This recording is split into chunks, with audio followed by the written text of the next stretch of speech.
if you get kicked off of the Zoom or you have an internet problem. And she will do what she can to help out. But hopefully everything will go smoothly. So before we kick off, I just want to walk through some sort of basics of using Zoom or how we're planning to use Zoom tonight, especially for folks who haven't attended one of our events before. So the way that we're going to do it is I'm going to ask everyone to both mute yourself and turn off your video. And I will do the same once we're done with this, so that just Julia's will show up, so we can all focus on what she has to say on her two screens. During the demonstration, we encourage you to ask questions, especially in a quiet moment. And at that point, you can feel free to unmute yourself and pop in. You can also put a question in the chat, and Dorothy and I will share it with Julia. Next slide, please. So when it's just Julia's video up, if you select speaker view at the top of your screen, you should be able to just see those two screens. And no? Dorothy, are you saying no? Something else going on? Yeah, because of the mute button. Oh yeah, you're not going to see the way we'll see the pan, because that's where the microphone is set up to. Ah, so is it gallery view that we need? Yes. I think possibly so. Okay, so just imagine that red circle is moved over too. So you'll want gallery view, but because it's only Julia's video, they will both show up. Sorry about that. And you can always drag and resize the corner of the Zoom window to get it to show up better for yourself. And let us know if you need anything else getting it set up for yourself. I do want to mention that this is going to be recorded, so if you have an issue with that, now you know. We will be resharing a version of this online for folks who haven't been able to join us today. And if you're on an iPad, you can also use, I guess it would be gallery view in this case, but it is in that location on the screen. And now you can enjoy Julia and me testing this earlier today. Okay, excellent. So just a little bit of background before we get started. So this event is hosted by the Carrot Project. We are an organization that seeks a just and resilient farm and food system, one that supports farmers who are using regenerative practices, one that represents the cultural and racial diversity of New England and the Hudson Valley and contributes to a healthy food supply. At our core, we are business advisors who are helping farmers build and use the financial management skills that will allow them to be here in 5 years, in 10 years, and in 25 years from now. So what we do when we do that, we answer questions like, can I afford this? Should I be entering this market? Can I take out a loan? And many others as they are figuring out how to get through the pandemic, which has been a pretty crazy time for everyone. We also use our knowledge and our experience of working with farmers every day to do research and education and to influence policy that will make it easier for farmers to succeed. So that's the background on us, and this event is part of a campaign called Ready for Resilience, which is an online event series that we're hoping will give you insights on how we can all be part of building a more resilient farm and food system. So tonight's event, of course, is about learning new ways to enjoy local food and supporting your local farmers and food producers. The event series as a whole is part of a final push to help us raise the remaining $25,000 of a campaign to ensure that the Carrot Project is able to help farmers address the aftermath of the pandemic and respond to disruptions as they come up. And I'm happy to announce that we are a third of the way there. So thank you to everyone who has made a donation so far. It really makes a difference. The Ready to Resilience is also made possible by our sponsors, Farm Credit East, thank you, John, and Fresh Pond Capital, and of course, everyone who has already made a donation to support our work.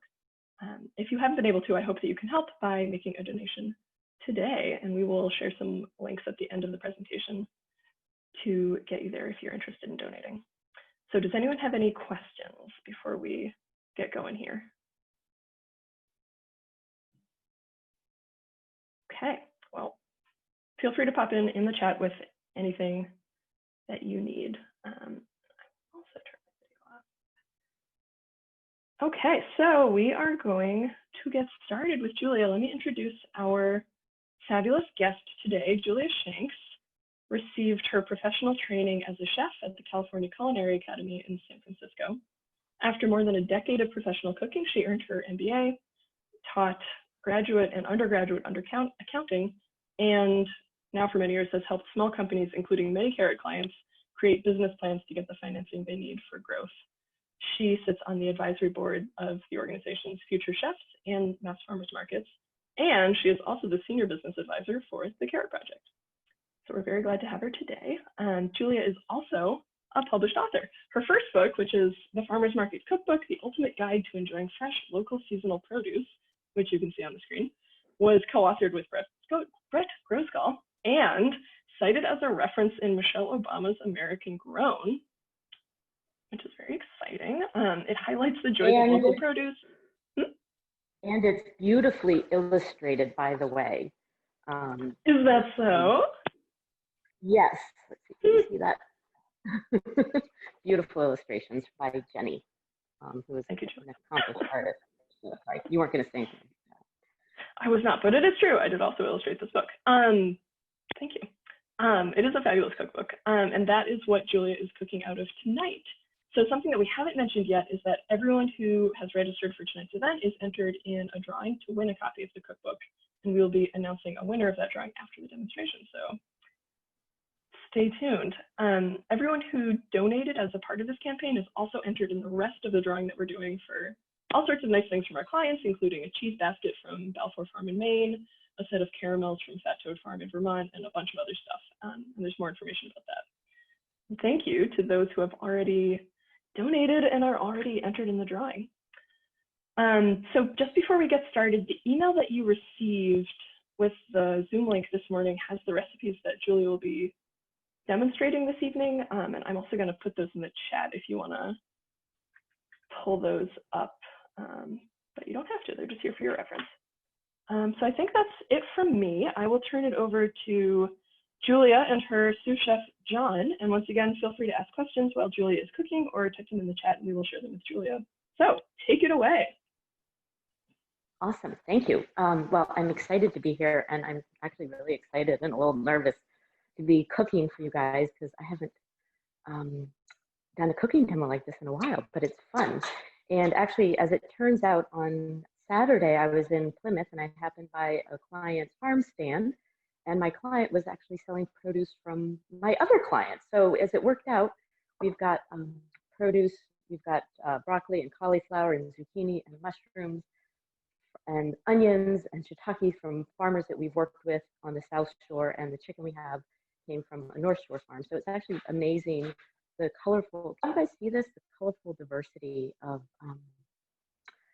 the food that we can still get. And it's funny because I was thinking, you know, you can still get tomatoes at the farmer's market, but I didn't want to do that because we're heading into the winter and the fall. So I'm sticking more with the fall produce. So tonight we're going to do a Thai red curry. And one of the things that I really like about the Thai red curry is how versatile it is and how diet restrictive preference tolerant it is, because I'm going to make a Thai red curry with chicken tonight, but if you make it with tofu, you can make it vegan, dairy-free, gluten-free, soy-free. It's actually kind of amazing, and it's really satisfying. So what I'm going to do is I'm going to start to prep my vegetables. So we're going to do carrots, zucchini, broccoli, cauliflower. And I did pre-peel the carrot. You can't do a carrot project event without carrots. And what we want to think about is how we're going to cut these things and how we want to cut them so that they're going to cook uniformly in the pan. So, you know, something like the zucchini is going to cook really quickly. The carrot is going to cook more slowly. Also, you know, if we overcook the carrot, it's not a disaster. If we overcook the zucchini, it's going to get mushy and beige and icky. So we want to kind of keep in mind as we're selecting our vegetables, not just, you know, getting a colorful bounty, but also making sure that we're going to add them to our pot in the right order so they cook effectively. So I tend to cut my carrots on a bias like this, and I get kind of long coins like this.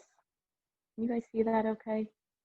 Okay, and then once we have these long coins, then we can slice them into julienne. And what makes it nice is that we can get a really quick cooking dish. And this is all gonna come together. And the fact that I'm gonna make this and a salad in under an hour just goes to show how quick it is.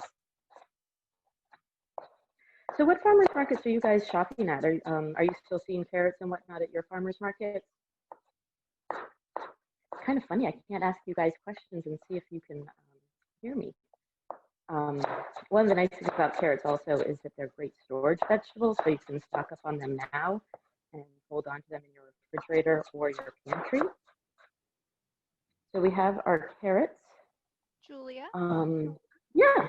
Would you like folks to unmute and ask questions?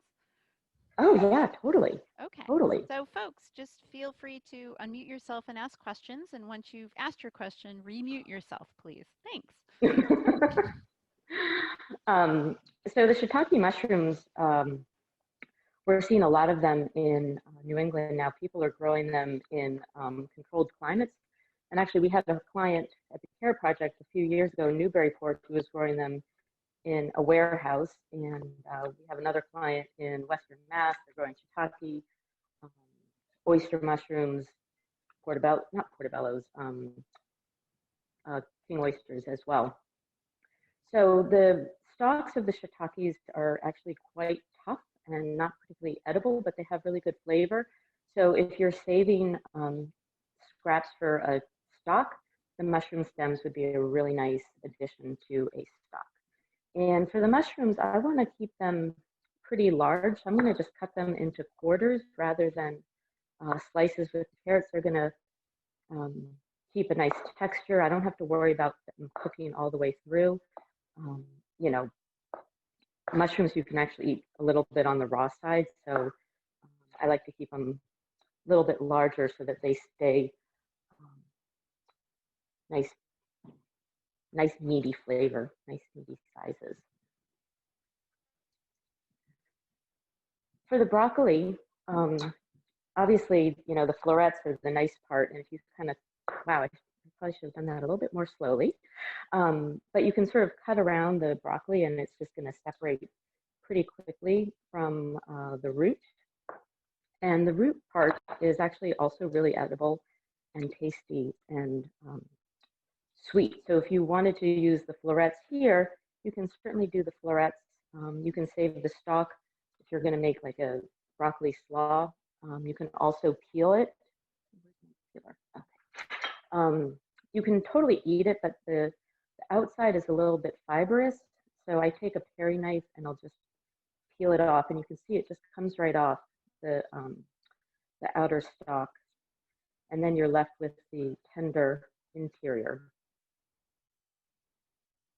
which is really quite nice.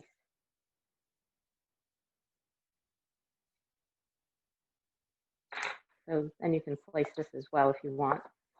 The broccoli is going to cook in about 2 to 3 minutes. The carrots are probably going to cook in about 3 to 4 minutes. So I'm starting to think about the order in which I want to put things into my pan. Any questions so far? I have a question, Julia. Yes, I recognize that voice. Yeah. So I noticed the that Uma stuffed vinegar in the background there in the pan photo. Anyway, in the pan photo. Somebody told me recently that woks are no good. I noticed your pan is not a wok. Do you believe that? Is that true? Woks are no good? Well, the woks are traditionally made out of carbon steel, and depending on what you're cooking and your health concerns, people are concerned about the minerals that leach out of the wok pans. I'm not worried about it personally.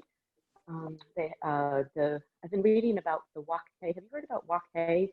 And it's the breath of the wok, or the scent of the wok, and these really old seasoned woks, the way the oil splatters and shoots up spray and mist, and it kind of caramelizes around the food, and it gives us a wonderful umami flavor to it. Thank you. But yeah, this is actually, you can tell that I do have one really nice pan, but most of my pans are pretty beat up. I think I've had that pan for 30 years. Depending on your spice level, I got these Fresno peppers at the farmer's market because I wanted something red. And even though there were still some tomatoes available, and I felt like I was kind of going in the fall theme, so I didn't want to go there. But I did want to add a little bit of Fresno just to add that red color, because we have the green broccoli, we have the orange carrots, and the brown mushrooms, so to add just a little bit more.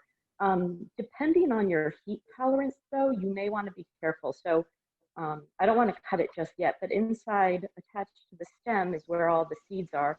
And the seeds and the ribs are where all the heat are, all the caspicium oils. So if you sort of look, I don't know if you guys can see the root or the stem right here, and there's a little ridge that goes around here. And this is true of bell peppers as well as the hot peppers. There's a little ridge. And if you cut your pepper right around the ridge, you're going to kind of cut around. Oh, John. Oh, look at you, John. We have a third camera now. You can see that we're able to kind of cut out the ribs and the seeds and minimize the contact with our hands. And this is especially important, all the oil from the chilies.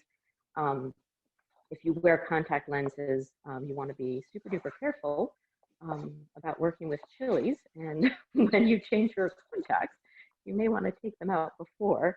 So then we'll have the nice chilies, and we can cut these into little strips. And you might notice that I'm forcing the knife a little bit. And unless you have a really sharp knife, it's hard to get through the skin of the peppers. And so what I like to do is turn the pepper over skin side down, and that'll give me a little bit of leverage. So by the time I get to the skin, the knife is going to cut right through. So depending on how much heat you like, you can add more or less. I know John loves heat, so I'll probably add all of these for him.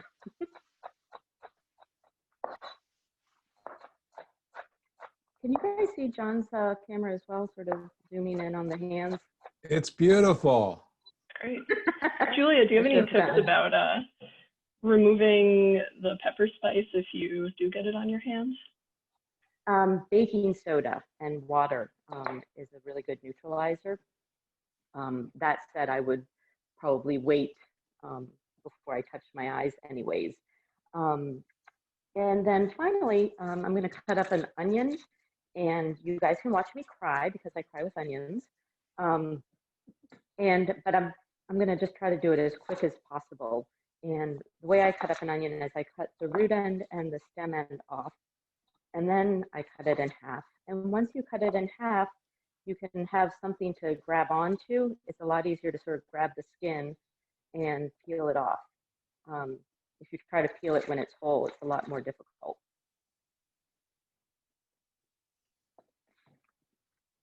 And then I'm going to cut these into strips. So I'm going to, I don't know if, there you are, John. So you can see there's sort of like this round, the rings in the onion. So I'm going to kind of take advantage of those rings, and I'm going to just sort of cut around, and it's going to give me strips. And for the curry, I want to keep them kind of chunky. I don't want them to cook down. I want to have that, that bite and that crunch. And if they cook for too long, they're going to get a little bit too soft. And the final thing I'm going to do is I'm going to cut the chicken. And I have been waiting to cut the chicken because I know that once I do cut the chicken, that's going to be the end of my cutting board. So I'm trying to get as much prep done in advance before I get the chicken out.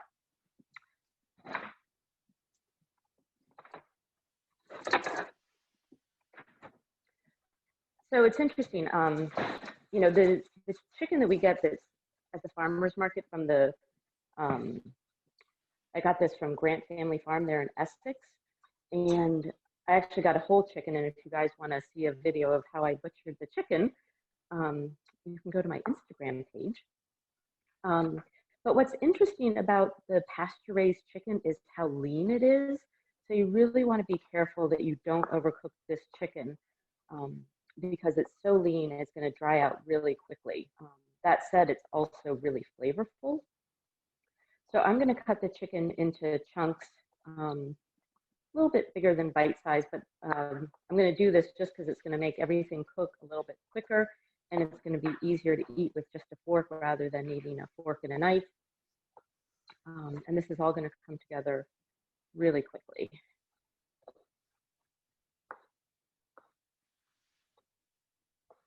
Any questions? I'm still crying from the onion. You can feel it.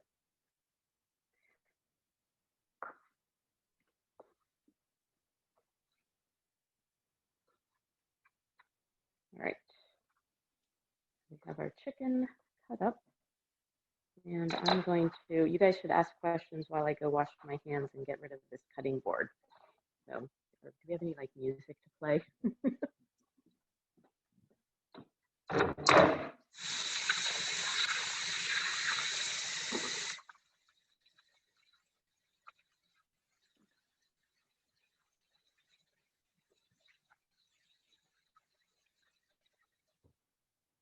right.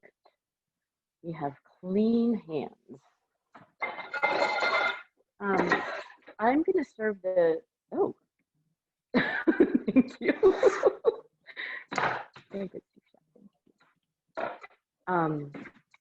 So I'm going to serve this chicken curry with jasmine rice, just in the theme of pulling this together very quickly.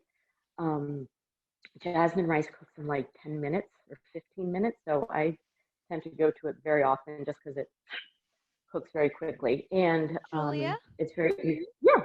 We have a question Yes. from Paula Thompson. She would like to know Okay. what kind of oil you're using.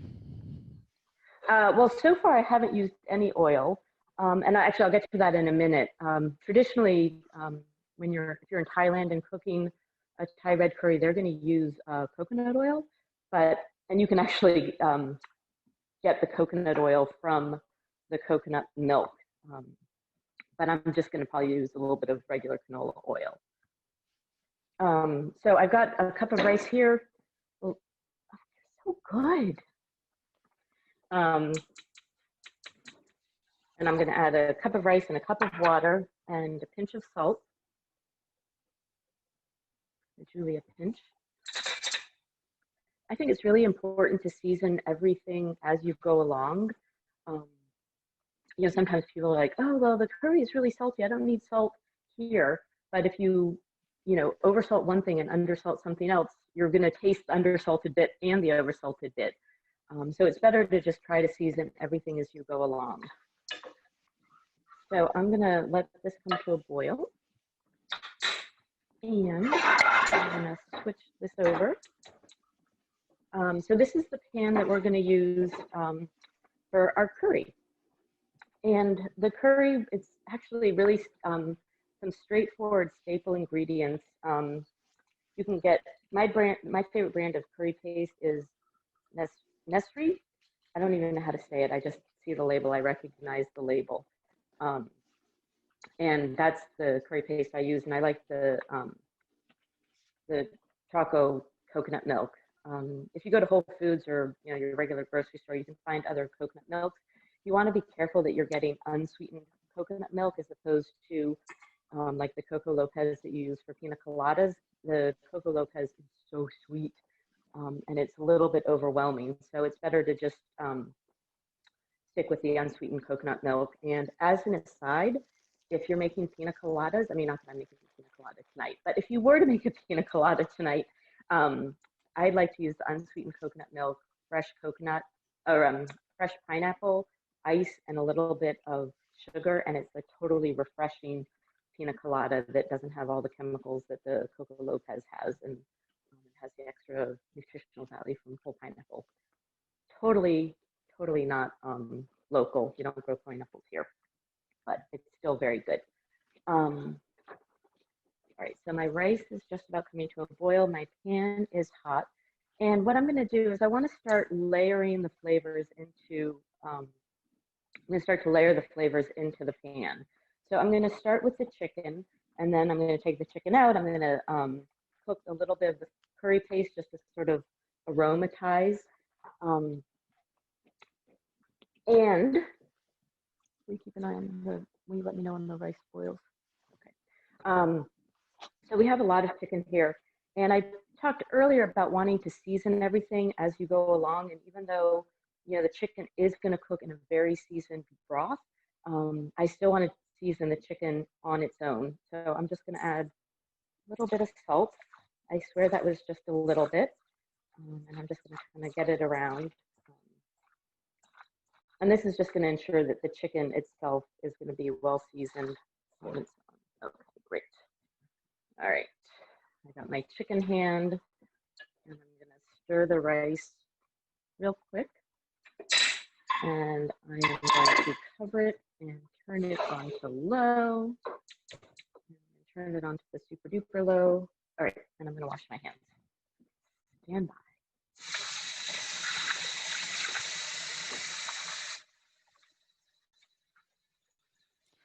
Folks, feel free to, particularly those that have joined in, if you have questions, feel free to unmute yourself and ask questions, and then you can mute yourself while Julia has a chance to answer you. All right, so we got our rice going. We got all of our vegetables prepped and ready to go. We've got our carrots, and we've got our onions and broccoli and peppers. We've got our mushrooms. So I'm going to go ahead and start cooking my chicken.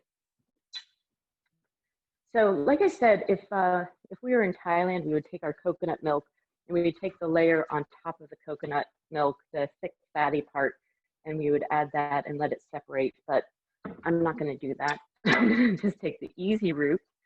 And I'm just this is canola oil. I don't know. I tend to use canola oil just because it has a high smoke point, as opposed to olive oil, which has a lower smoke point, so it's going to burn and turn rancid at a lower temperature. So that's why I like the canola oil. And I'm allergic to peanuts, and I know it's a common allergen, and even though it has a high smoke point, I tend not to use peanut oil for my cooking just because it's, I'm allergic. There you have it. So I'm gonna go ahead and put this in a single layer.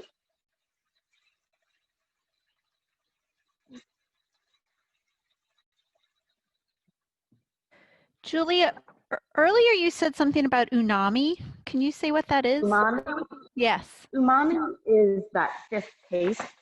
So we have, you think about the different tastes. You have salt, sweet, sour, and bitter. And umami is just that sort of elusive, like, oh my goodness, vanilla, mushroom, soy sauce, that sort of that richness.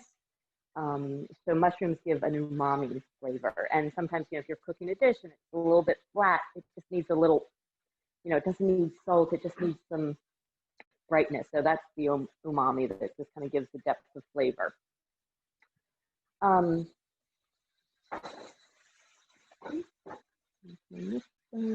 Okay, so I don't know if you've noticed, but I have not stirred my pan at all. And the reason why I'm doing that is that I want the chicken to have a chance to brown on the bottom. And every time I stir my pan, I'm going to be incorporating cold air. We've got the cold air up here, and we've got the hot air on the bottom. And every time we stir, it's like all that cold air. So we want to let the pan just sit. Hello. So we want to just let the pan sit, give the meat a chance to brown. The meat is cut, as you can see, I cut it pretty thin, and you can already see that it's really starting to cook. So we're not necessarily going to get brown on all sides, but we're going to get brown on the edges, and we'll get that, what's called the fond, the brown caramelized bits on the bottom of the pan, and that's going to just start to add a little bit of richness.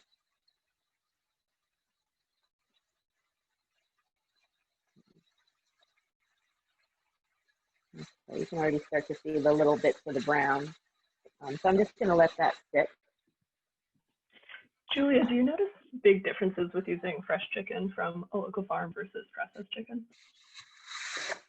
Yeah, I mean, like I said earlier, this is so lean. Like I went to roast with them to make a chicken stock, and typically I've got half a cup of chicken fat in the bottom of the pan after I roast the whole chicken. And I roasted this chicken, and there was no fat. It's so lean.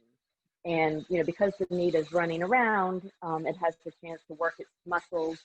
So you can see, like, this breast meat is much darker. This breast meat here is probably the same color as a lot of thigh meat that we see. And that's just because the animals are using their muscles and they're working it. So it's going to be more flavorful, it's going to have more texture, and it's going to be leaner.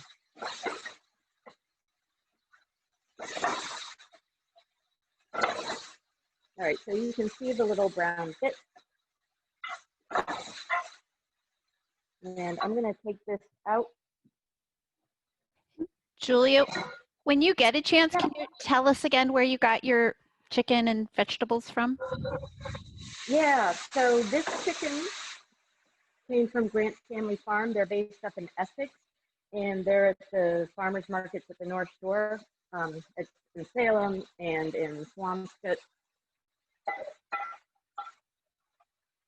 And the produce came from the South Shore in Plymouth, Brand Hill Farm, Ward's Farm, Langwater, and Skinny Dip. So the chicken is still a little bit pink. Fear not. First of all, the residual heat is going to carry it through the rest of the way. And we're going to put it in at the very end to just rewarm it a little bit and finish cooking it. So you can see we've got the brown bits at the bottom of the pan. And now I'm going to start to layer in everything else. So I'm going to start with the onions.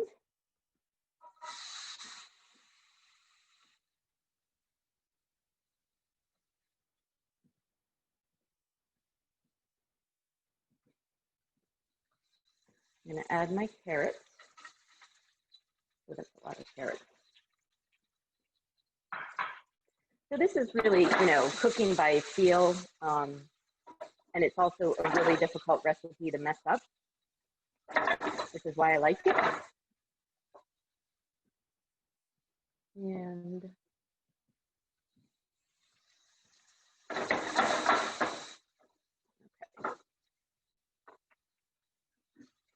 so I just want the pan to get a little bit hotter before I add the curry paste, because I do want the curry paste to toast a little bit in the oil.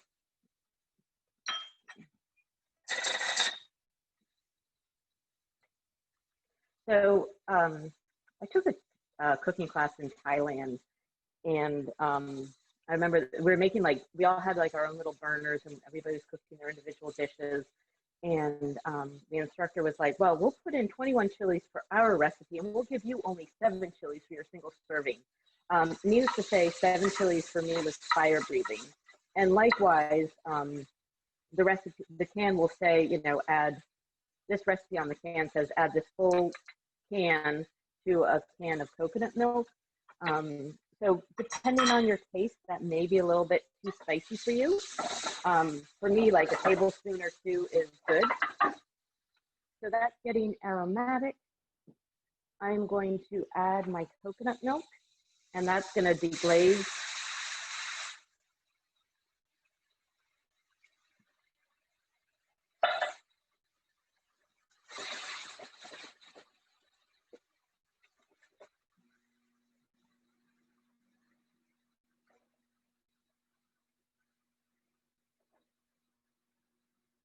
So we got the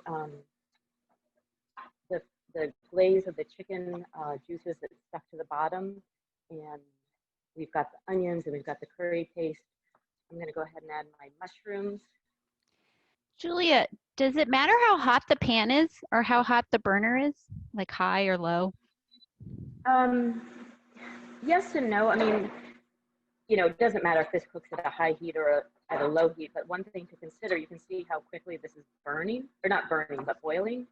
And what that means is that all the moisture is going to evaporate more quickly. So depending on how long this is going to cook for, it may dry out too much if it's at a high heat. It's going to sort of dry off before we actually cook the carrots and the mushrooms. So you want to, kind of balance the, cooking time with the heat. Does that make sense? Yes, thank you. Certainly. God, this is comes together so fast. All right, so I'm going to go ahead and add my broccoli. And I'm basically just going to cook it until the broccoli turns bright. Instead of adding salt, I'm going to add fish sauce. So this is kind of the umami that I talked about earlier. It's going to add the salt, but it's going to add salt with the depth of flavor.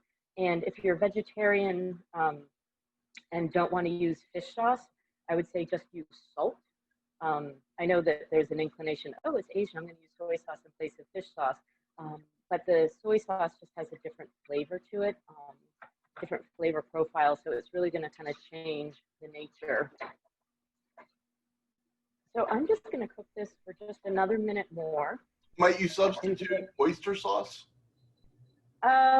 No, I think oyster sauce is also, you know, if you sort of think about the, you know, geography of Asia and how the flavors sort of travel around, and you have, you know, China and Japan and Mongolia, sort of the northern regions, and they have the heavier seasonings from the oyster sauce and the soy sauces. And then as you go south, it gets lighter, and then you get into the fish sauces, which are going to be a lighter, salty flavor. So I would actually just go with regular salt if you don't want to do fish sauce, or maybe even you know, a little bit of seaweed to get that sort of fishy, salty flavor. So that's kind of it. This is, I'm going to go ahead. So we got everything, the broccoli is bright, the carrots are cooked through, the mushrooms are soft a little bit. I didn't add the chilies just because I have the chilies right here, which I could add, and I'm not going to add because I think it might be a little bit too spicy, but I just wanted you guys to know that it is an option. So you can see already the chicken is like practically all the way cooked through. It's just a teeny bit of pink left over. So I'm going to just go ahead and add that. And I'll give it, I will give it a little bit of a stir. And this is our Thai red curry. And I will plate it up in a minute. I just turned off the rice, and the rice cooked for 10 minutes, and then I'm going to let it sit for another 5 minutes more. And while that's sitting, this is going to sort of, the carryover cooking for the chicken is going to kind of do its thing. And I have a question about the curry. Yeah. I often see at Thai restaurants different red curries, green curries. What would this be? Yep. This is a red curry. And, you know, it's interesting how they, you know, different curries dictate different vegetables. So like the green curry, it's going to be more eggplant and okra. And the green vegetables, and the red curries are going to be sort of more of the medleys. Then the Penang curry is going to have some of the sweeter flavors like pineapple in there. So I think this is kind of cheating. These are kaffir lime leaves. This is from a lime tree, and it's grown specifically for the leaves. And I'm calling it local because I bought this tree several years ago, and so the leaves came from my garden. But we don't really grow limes in New England. But they have a wonderful smell. It's kind of like lemon pledge, but in a good way, all natural way. And it's a really tough leaf, and it's really fibrous. I don't know if you can see how tough it is. But you can, if you cut it really finely, you can eat it, and you'll get a nice burst of citrus flavor. If you're not comfortable in your knife skills, what you can do is you can just toss the leaves straight into the curry, and it'll just infuse it. And if you want to cut it, if you're sort of comfortable at how thin you can cut it, you can still add a little bit, and this will give a little bit of brightness to the curry. So I'm going to go ahead and add this. Excellent. So any questions? I'm going to let that hang out, and then I'm going to do the kale salad next. So any questions before I move on to the kale salad? Yeah, I have two questions. One is, when it hangs out, how long and at what temperature does it hang out? You're not covering it, I notice. You're letting it, Yeah, actually, good call. I actually did have it on a low heat, but I'm going to turn it off, and it can sit here for a while, you know, 20 minutes, 30 minutes, depending on, you know, how you get yourself organized for dinner. Truthfully, when I have people over for dinner, or even just, you know, cooking, today's Wednesday, cooking for, you know, my family tonight, it's often difficult to get everything timed and ready. So, you know, I cook the broccoli, you know, just 2 minutes, just until it turns bright green. So it gives me a little bit of a window that I can let the carryover cooking do its thing, and the broccoli is still going to stay bright. The chicken is not going to get overcooked. And then if I want to just pop on a little bit of heat just before I serve it to take the chill off, it's going to be really fine and comfortable there. Does that answer your question? Yes, that's fabulous. Because that's exactly where I run into trouble with any kind of stir fry or curry. The other is that with carrots, I find they don't cook very fast. And I wonder if there's some magic to the way you cut them so that they cooked at a good rate with the, say, the onions and the mushrooms. How'd you do that? Well, I did definitely, you can see that I cut them, I cut them into pretty small sticks. So those are going to cook a lot faster. If you're worried, you can always parboil them. And you'll notice I also added them in the beginning. So with carrots, I mean, you definitely want to kind of take that raw bite off of them, but obviously carrots are delightful raw. So it's not like you have to cook them until they're soft. But honestly, the carrots are so nice because they have that so much flexibility. If they're raw, if they're cooked, if they're mushy, if they're crunchy, it makes it really easy. But I do add them into the beginning of the cooking just to make sure they have a chance to soften up. That's really good. And then you talked a lot about the different coconut milks, and I really didn't get the distinction you made. I apologize for that, but could you go through that again? I understand to get the one that's not sweetened, but what is the product that you used? So can you see the can right now that John's got the can? I can. The Choquet. Yeah, so that's the brand I like, and to be honest with you, I've never done a taste test, but that's the brand I've used for the last 20 years, and I like it. It tastes good, and it doesn't have a lot of preservatives in it. If you're going to Whole Foods, you can see if they have preservatives or not. The other thing that they'll add is emulsifiers. So, when coconut milk sits, the fat rises to the top, and the lighter coconut milk goes to the bottom. So you oftentimes have to stir it. But if they put in emulsifiers, it's all going to be a little bit uniform. Yeah, that's great. Thank you. Okay, so any other questions about the curry before I move on to the kale salad?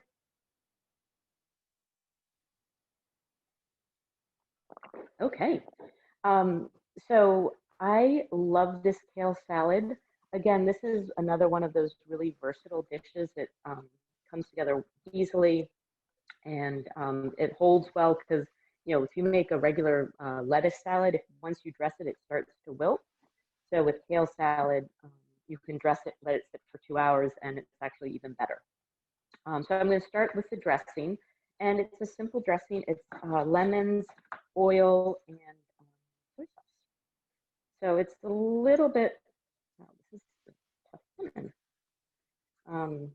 So it's a little bit, of a departure in terms of flavor profiles from the Thai curry. It's, we're kind of going a little bit north with the soy sauce, but it's definitely kind of got that Asian flair with the soy sauce. So so it's equal parts lemon juice, soy sauce, and oil. And I'm not, honestly, again, it's just like equal parts, and that's all I need to know. So I've got like 1.5 tablespoons of lemon juice here. So I'm going to add 1.5 tablespoons of soy sauce.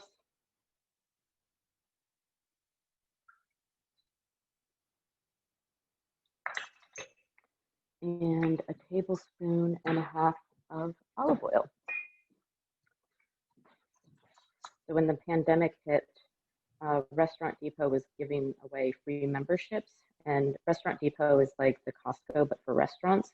So I ended up buying like these gallon jugs of oil and whatnot. So I'm using oil in this container now because I couldn't manage the big 2-gallon jugs. So this is the salad dressing, just equal parts soy sauce, olive oil, and lemon juice. I'm going to add a little more salt because salt is our friend. And I'm going to add a little bit of black pepper. And that's our dressing. We'll get rid of this. Get rid of that. Get the kale. Where do I put the kale? Okay.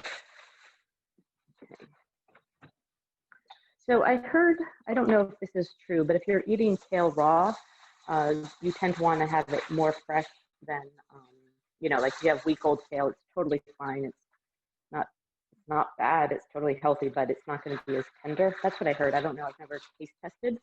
Let's do this. All right. So I tend to use the lacinato kale or the dinosaur kale or the Tuscan kale. It's all the same. It's got a lot of names. And I personally don't like this stalk right here. I find it's a little bit tough. So I'm going to fold the leaf in half, and then I'm just going to slide the leaf off. And that's going to take out the tough stalk and leave me with the leaf. That is very cool.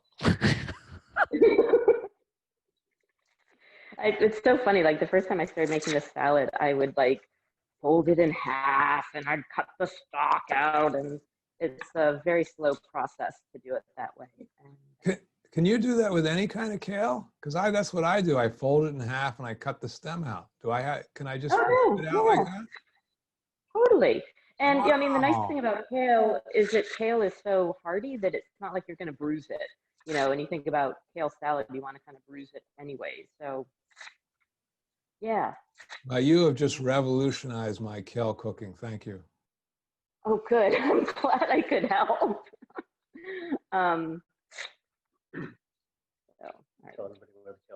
The kale came from our garden. So this, we have about 5 food feet on it as opposed to food miles. We have feet. All right.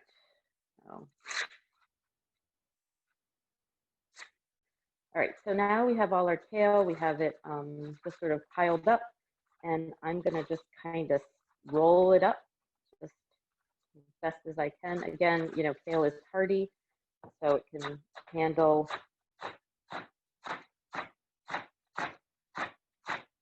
being bruised and beaten up.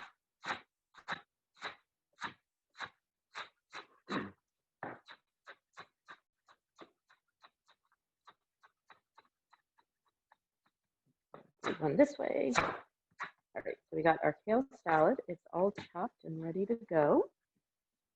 And so if you're somebody who likes to follow the recipe to the letter, you're going to be a little bit frustrated with me right now because I'm not following the recipe to the letter. But again, this recipe is more of a suggestion than a formula. So I'm going to put my kale into a bowl.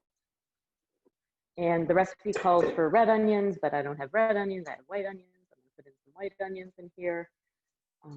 And you know, you can put as much or as little as you want. And because we don't have red onions, and I hope this is a watermelon radish. Yes, okay. So this is a watermelon radish. So we'll get our beautiful red color from, let me move this bowl out of the way. So we'll get this beautiful red color from the watermelon radish. You don't need to peel it. You can slice it thin.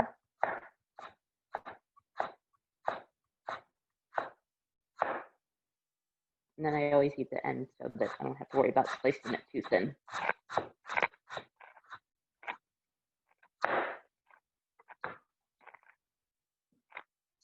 I'll add that to the bowl. So now we've got a beautiful, colorful salad. And I mean, we certainly have lots of crunchy bits in here already. But if you wanted to add more crunchy bits, you can add sunflower seeds, pumpkin seeds, and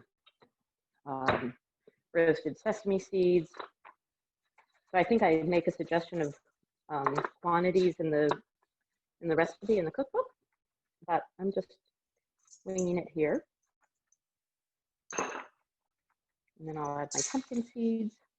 Julia, is that radish from your garden also? No, the radish is not from my garden. This radish came from Sienna Farm. So for those of you who I know, you know that I just moved to Marblehead about 7 months ago, and about 2 weeks before we decided to move, I signed up for a CSA. So I'm now a member of a CSA and growing vegetables in my garden. So it's a lot of vegetables. So I'm just gonna let this hang out, and our salad is ready. It's ready and tossed. Our curry is ready to go. And so I think I'm going to plate up.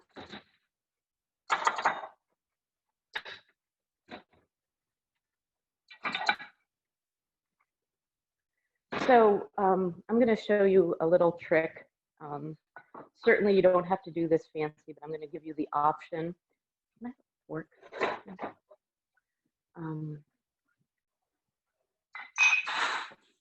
So I have to, true confession, I'm a little bit nervous right now.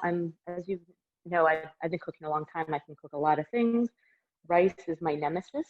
So this is a little bit scary for me right now. I'm going to see if my John's got the camera right there. Oh my God, it came out, yay! So the rice is cooked. It cooked in about 10, 15 minutes. I'm gonna fluff it a little bit. And I have a bowl here. So you could just obviously put the curry, and the rice right on the plate. But what I'm gonna do is I'm gonna put a little bit of oil in this bowl. And I'm gonna now wipe it clean. So I have a nice white layer.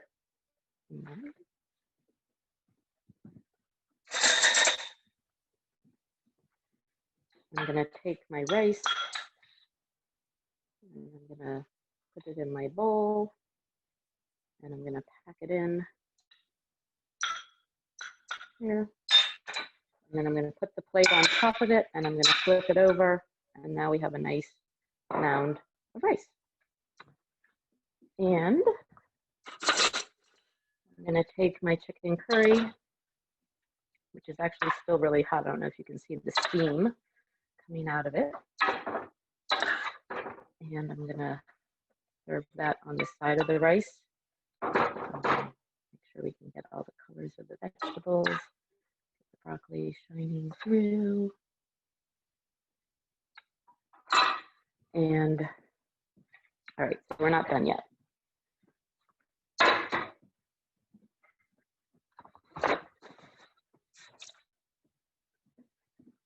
You gotta wipe the rim. All right, so we have the chicken curry, and we can put a little bit of garnish. We have some scallions here. So we can put a little bit of fresh color on the top.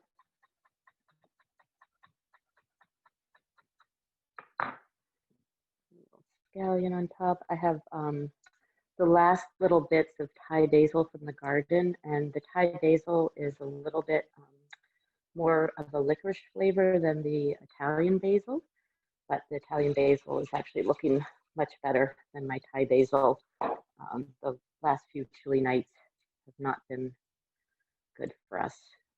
Basil. And that is our Thai red curry. Oh, and I had some nasturtiums. I wanted to add some nasturtiums because those are so beautiful. Julia, this is beautiful. Can you hold up the plate so we can see it? Or put it? Yeah. Nice. Wow. Yeah. So there you go. Thai red curry with local vegetables and chicken, vegetables from the garden, and then we have then we have our kale salad. I'll put that on a plate for you guys too. And look at that. Dinner for 4 in under an hour. Yeah, it's beautiful. And then we have our salad. And really, as I watch you, and I cook a lot, and I'm not a chef, but I mean, it's not that hard. I could do that. If I can do, say, ginger beef or, one of the other kinds of stir fries I do, I could definitely do that. Oh, yeah. I think this is a really easy recipe. Like I said, it's also versatile depending on what vegetables you have at the market. And if you're a vegetarian or a pescatarian, you can substitute out the chicken with tofu or shrimp. And it's totally diet friendly, not low fat friendly, but dietary preferences friendly. So, well, that's it. Bon appetit. Thank you all for coming, and thank you for supporting the Carrot Project. Oh, thank you so much. Wonderful. Thank you. And I'm happy, obviously, to take questions if people have more questions about the recipes I just prepared. Fabulous. Thank you so much. We are running a little bit ahead of schedule, so if folks have more questions, we can have a little bit of a Q&A afterwards. We can talk about Julia's chef career or her work with Carrot Project clients or any other questions that you have about working with local produce or any of the other wonderful things we've spoken about tonight. But we can stick around for a little bit. Well, I just have one question and then I have to go, which is that finding good chicken has really been a challenge. And I grew up in the country many, years ago when we had lots of, fresh chicken. We actually raised chickens. It's been difficult to find it. Is there any sort of wisdom about Eastern Massachusetts and the best places to go and the people who make it easiest, during COVID times to shop with them? Yeah, I mean, I know, where I am on the North Shore, Grant Family Farms is at farmers markets and they deliver. In Central Mass in Worcester, there's Stillman's Quality Meat. They have a butcher shop. In Somerville, there's, Dorothy, what's the name of that butcher shop near you? Mike. It's on Highland Avenue, near Yeah, Highland and Lowell. Doulas, I think. Dulux, yeah. Yes. So there are a lot of butchers that are now carrying local meat, so they're sourcing and bringing it all in for you. And also going to farmers markets, I'm finding that almost every farmers market has a meat vendor. And I think all the local vendors are, raising their chickens free range and sustainably pastured. So it's going to be a lot better quality than what you can get at the supermarket, even the organic that you get at the supermarket. Thank you. Thank you. Great question. Great question.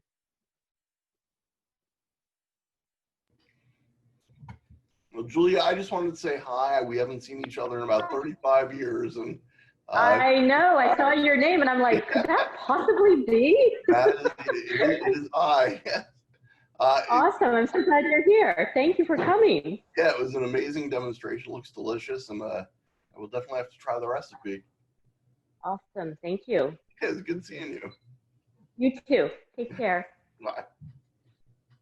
I realized we were also going to do a drawing for the cookbook. Oh, yes. I totally forgot about. So we wish I had a way to make this a little more dramatic than I do, but we randomized all the names from everyone who registered this evening, and drum roll, the winner is Will Gamber. So congratulations, Will. Julia can send you the most recent edition of the cookbook, and may you have many happy years cooking with it. If anyone else wants to win a cookbook, we are, as I mentioned at the beginning, running a drawing, and there's a couple of different donation levels that will enter your name for a drawing of a couple of different prizes. So I can send that around as well if you are just ravenous to get your hands on a copy, understandably. Yeah. But there's a bunch of other really nice things, including Julie's cookbook, including an iconic Carrot Project hat, which is appropriate for literally any setting, including hunting season because it is a bright orange, and baskets from a bunch of our fabulous clients all over New England. So if that is it for our Q&A, I will just wrap up here. Julia, thank you so much again for your demo. I know you had a lot to do to prepare for it, and I think that went fabulously. I'm extremely hungry. I think other people in the chat have been saying that they're also hungry and wish that they had prepared dinner before this. So it looks fabulous. And thank you everyone for your questions and participating so fully in this demonstration. This has really been great. It's been lovely to learn more about how to use seasonal produce and fresh chicken from local farmers. It's always something that, as a person who cooks a lot and usually has a CSA and patronizes the farmer's market, I'm always looking for new things, and it sounds like a lot of folks are going to try that kale trick, for instance. It's been a really tough season for farmers and food producers and the folks that we work with, most of whom are beginning and early stage farmers who are at the beginning of their farming career in a vulnerable spot with their businesses. So as the farmers and food producers across New England that we work with are figuring out their questions about the pandemic, the Carrot Project is here to help. Our business advisors and trainers, like Julia, who's our senior business trainer, are prepared to help farmers, food processors, and business owners figure out how they can recover from the pandemic, examine what's happened, and decide what to do next with an eye towards their long-term success. We want the farmers who are here and thriving to remain viable and thriving for 5 years, 25 years, 50 years into the future, so that we can all benefit from them and also benefit from a healthy local economy that includes local farms, local food, and local businesses. So all that is to say, thank you to everyone who's made a donation to support this work and to support farmers' abilities to make it through disruptions like the pandemic, like climate change, like the difficulties that come up when you're running a small business within margins. If you haven't been able to make a donation, please consider doing so. You can help us reach our $25,000 goal for this campaign by making a donation today, and that will go directly towards helping ensure that these wonderful businesses are here to stay. I can also drop a little donation link in the chat, though I realize that a lot of folks who are with us today have been very generous already, and thank you so much to those of you who have made a donation. That's it for our program. Thank you so much for coming, and we would love to see you tomorrow as well. We have a fabulous brown bag lunch panel with one of my favorite clients, Apollo Katala of Oasis on Baloo in Dorchester, Massachusetts, which is an urban farm that works with a lot of lower income and food insecure communities in Boston. So Apollo is always a riot, has tons to say. If you're around at lunchtime tomorrow, we'd absolutely love to see you. Registration closes for that tonight, so if you'd like to come, please make sure to sign up this evening. After this, I will be sending out a quick follow-up survey in your inbox.